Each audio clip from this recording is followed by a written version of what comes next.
Well, folks, welcome to another episode of Toll New Zealand's Talking Trucks, and I have the pleasure of being with Stan Williamson, and Stan is a legend in trucking, particularly around the Bay of Plenty area. So welcome to the show, Stan.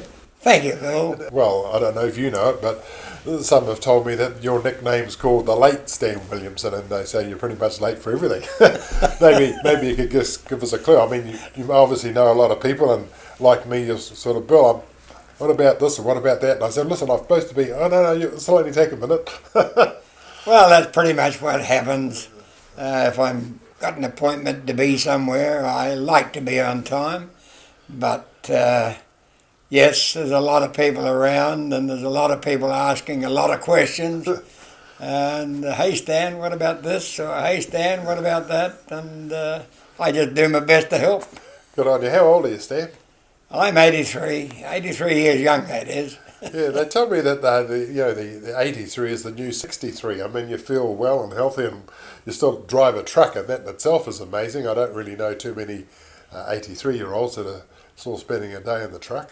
Oh, yes, it's something that comes pretty naturally to me. I've done a lot of driving, and I'm just comfortable doing it. Fair enough. Now, 83, when did you kick off your sort of career? I came to Te Puhi in 1946 because I had a bit of a disagreement with a farmer in the Rangataiki area, and his way of farming didn't suit me, and that was it. I switched to machinery. So that was bulldozering.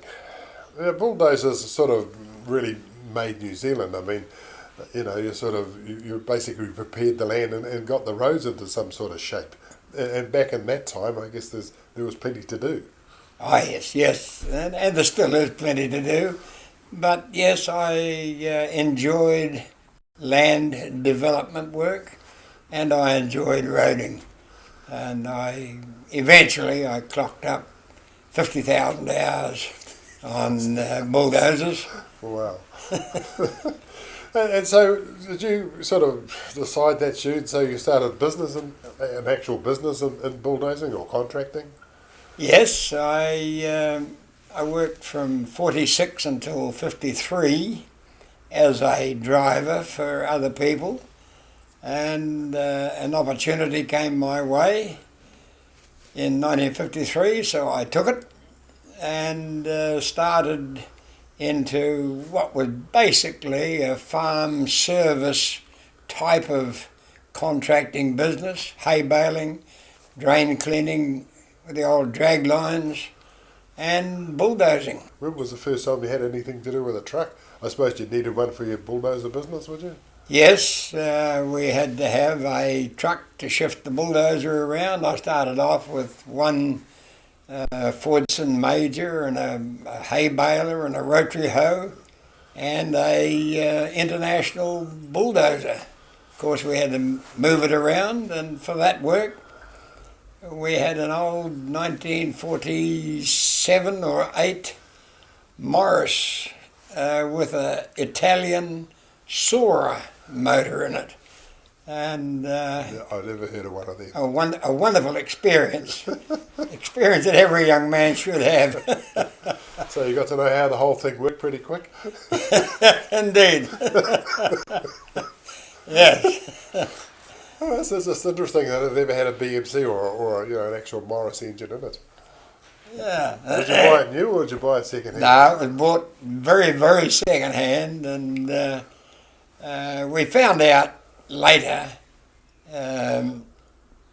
that it was rated at 85 horsepower. Wow. But we had one hill in the district here that was quite steepish, and there was no way that she would ever get up that hill in low gear, low everything. So when you got almost a stalling point, you put your finger on the self-starter button, and that gave her enough energy to wind her over the top of the hill and away you went again. Now, I've heard that story quite a number of times from different people with with the same truck in Austin. Uncle Malcolm told Uncle Harry, he said, this truck won't get up that hill, but you'll make it almost to the top, and if you just hit the starter motor, she'll just wind itself over that last little bit, and you're away, you've beaten the hill. Yes, it happens. You wouldn't do that today, would they? No way. No. We've got far more engineering and horsepower and all the rest of it. Gearing and horsepower and everything else that goes to probably get over most hills with about 5 or 6 gears to spare. Now, Kiwi ingenuity must have been very much alive and well when you're doing that. I mean, bits of number 8 wire, a bit of string, a bit of stick or something just to exactly, yes. Necessity. Yes. Is by always the best means of invention. Anyway, moving right along, sort of back into the 60s we come, and so yes, you're getting closer sort of to the trucks that you're famous for. Yes, by the late 50s, during my contracting work, I inevitably got back into some bushwork. I had been working in the bush in Pataru, and the next thing I knew, we were producing logs and no carriers to shift them. And was the technology available? Oh yes, the technology was available, but nobody seemed to think that I was going to shift anywhere near as many logs as I did in the space of time that I did. And the end result of it was I just had to go and buy a truck and do something about shifting the logs myself. So what did you buy? A Ford Thornton. Was that a Ford bonus? That sort of yes, shape? Yeah. that bonus built is the shape. And yes, I got a photo here somewhere of the Ford with a load of logs on. Logs or log? No, that was a Tawa, T-A-W-A.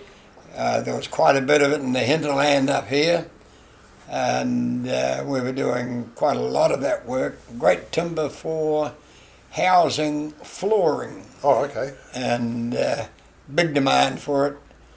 And alongside that photo, of course, is a 44-gallon drum of petrol. And it was always said about the Ford, which was petrol-powered, should pass anything on the road except a service station. Mind you, petrol, Muff Wedding, he was saying that petrol back in the day, I mean, you just use it for dust suppression. You know, it wasn't really a factor. Yeah, 18 pence a gallon. Yeah, a gallon, that's right. Yeah. And so the Ford did you good? I mean, you enjoyed the Ford? Yes, we did. The Ford carried on for as long as I was prepared to keep the back end, the differential unit repaired. Those Thornton differentials, that was the reason it was called the Thornton. It was yes. Because of the back end.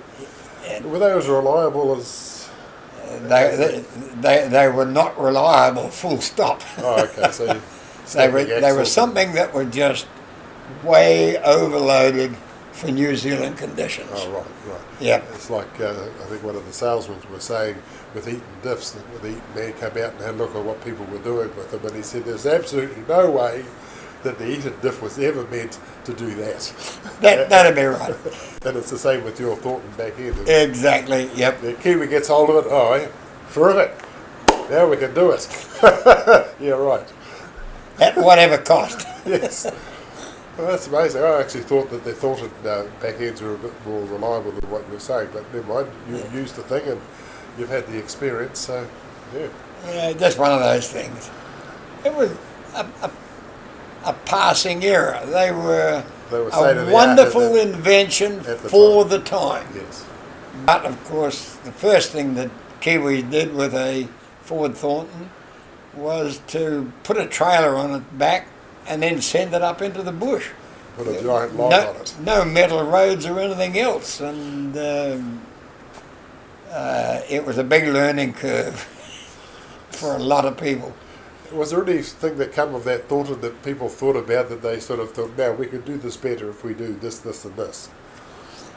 No, there were no modifications, but I found out they made a wonderful logging trailer.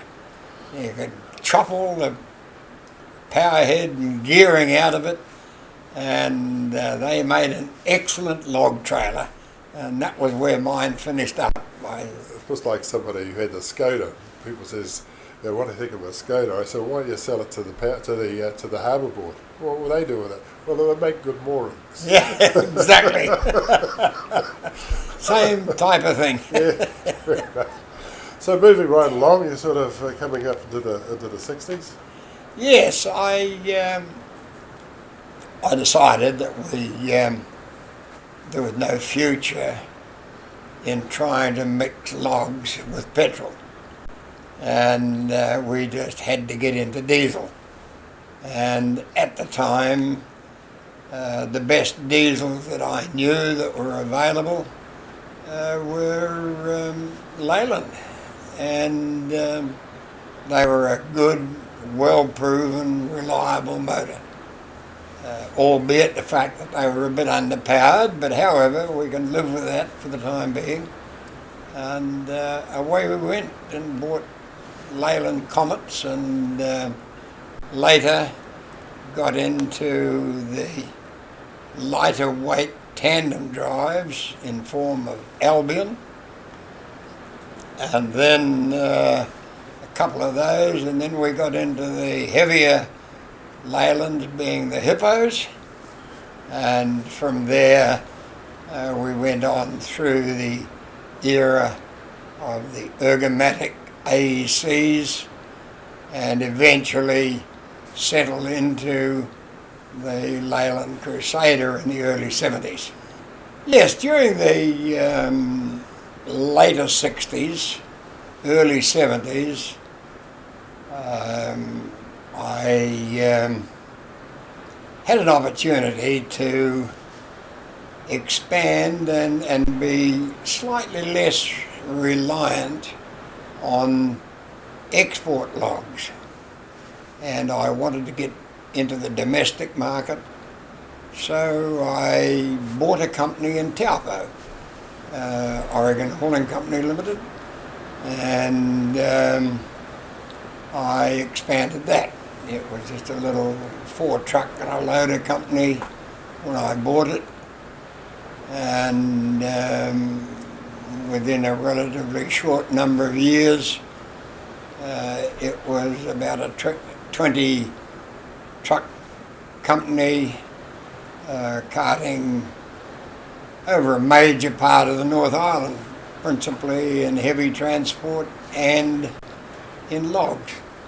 Yeah, with a big business like this, what was it, sort of somebody would say we need more truck stand, and so sure it's easy enough to get trucks, but what was that difficulty trying to get drivers? We had a fairly good public relations and communications reputation, if you like. We had quite a number of people who would come along and be looking for work, and at times I can remember the waiting list being up to about 10 or 12 people. Wow. And we got on pretty well with people, and that's what life's about. And so once they got into the Stan Williamson circle of work and they were reliable, they more or less had a career. Provided they want to put their heart and soul and thoughts day by day, minute by minute into what they were doing, yes, we've had some very, very good people. As power, let's talk about the power plants in the various trucks. You were telling me before about your AEC suddenly never had the guts, if you like, to sort of continue down the road. But at the time you got them, they were but as time goes by and technologies change, you needed to sort of change with it. So maybe just tell us a bit about that, sort of repowering AECs. And we've spoken to, folks, you may have seen a couple of the AECs, there's Bill Hammond's AEC and Peter Vincent's AEC, and they absolutely love them. But you had a few, the ergomatic cab, absolutely sort of perfection, I suppose, in terms of driver comfort and where everything was to drive the thing, but just slightly underpowered. Perhaps you might just tell us about that.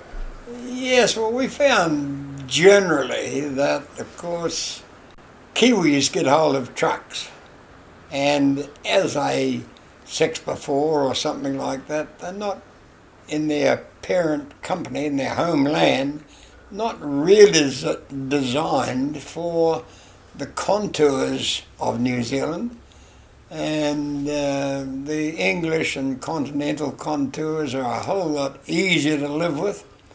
But we get them out here, and the first thing we do is to push a big trailer up their backside and put on another 10 or 15 tonne more than they were ever intended to carry. So we run out of horsepower.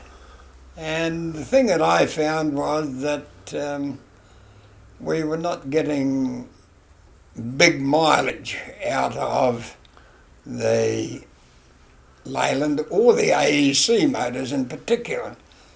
So was the reason, just so I can interrupt, was the reason you got AEC, was that they were just a little bit more powerful than the Leylands? Yes, the reason I got into AECs was because they were 235 horsepower against a Leyland Hippo at 200. Oh, okay, yes. And that was the advantage. And we were running with the times and getting the best we could for horsepower all the time. But it was still insufficient, in so much that we worked them and they wore the motors out a whole lot sooner than we expected. So being a Detroit fan, and I'd used a lot of them, I got to work and talked to our engineers in Cambridge and said, well, hey, we put 471s in these things, and what about we put some 671s in here? And, oh yes, they thought that was a good idea. So we got one, put the motor in, and away we went. It made the truck, it just came alive. So we just followed it up by doing about another 8 or 10 of them. Now, when you say we just put it in, was it too much? I mean, obviously you've got to change sort of engine mounts and a few other bits and pieces to actually make it fit, and then connect everything that sort of drives the thing, but you did it. The great thing about them was that they had tremendous longevity, and being a two-stroke motor, you can do all sorts of things, and I found that it was far cheaper to pour a few extra gallons of diesel in at night when they finished work than it was to be relying on something that was a bit more economical, but not half, but a major part of his life sitting in the workshop, not earning anything and spending money on it. It's all about payload, isn't it, really? It is indeed. The advent of the Scammell Crusader came in 71. And I just happened to be in the Leyland establishment in Rotorua, and one of the salesmen was all excited, and they had just that day got some brochures on this new model, the Crusader. And by coincidence it was powered with the 871, which is one of the favourite Detroits of the time, and a motor that I got on very, very well with. So when we finished the conversation, and I never ever leave my sense of humour at home. I always take it with me. And I was wandering out the door, and one of the salesmen said to me, well, what do you reckon, Stan? So I just, oh, well, how many of these things have you got? Oh, he said, we've got 4 of them coming. I said, well, you better send a couple of them down to the paint shop in the morning and get them painted red. And just carried on walking out the door. The next morning he's all excited on the end of the phone. He said, hey, he said, Wellington, Auckland branch want me to, an order signed for those 2 trucks. And I said, well, gosh, haven't you got them down the paint shop yet? Anyway, he came over and I gave him an order, and he went away like a dog with 2 tin tails. Yeah. Happy as a lark. Now, through all this, are you driving? So you're running a business, driving a truck at the same time? For a long time I was, yes. But of course there came a time when I just had to give up driving. By 1985 we had 112 staff. Ooh. And we had 85 trucks on the road, about 75 of them logging, and about 10 of them with transporters. If you had your life again, would you do it all over again? Oh yes, indeed. Absolutely. Immediately. Absolutely. Well, good on you, Stan. That was, you've had a wonderful career, and it's great to have the opportunity to, let the people out there sort of hear the stories and what it's like to be 83 years old and still driving a truck, still enjoying yourself, still got a joke, and good on you for that. So, congratulations. Really enjoyed it, and yeah. Now let's join Stan with a presentation to Buff Wedding for Labour Weekend's Truck Festival. That is a panoramic view of what was here and to be seen on Labour Weekend. Ian, I want you please, on behalf of the people gathered, to accept our appreciation of what you did for us. Thanks, fellas. As I said, the whole thing from the beginning without everybody turning up and everybody helping. Yeah. And I had a lot of help from my wife and my office girl and my family, because I'd been laying around. And again. Yeah. I've got a bit of a habit of it, and it's been very good, and it's a very good photo there. I'm looking around now, please, for Michelle. Come on. Michelle, we need you, please. Hang on, I'll get the letter. Michelle, please accept in appreciation of the work that you have done. Number one, we all know that you are Ian's right hand. And left sometimes. And left another time.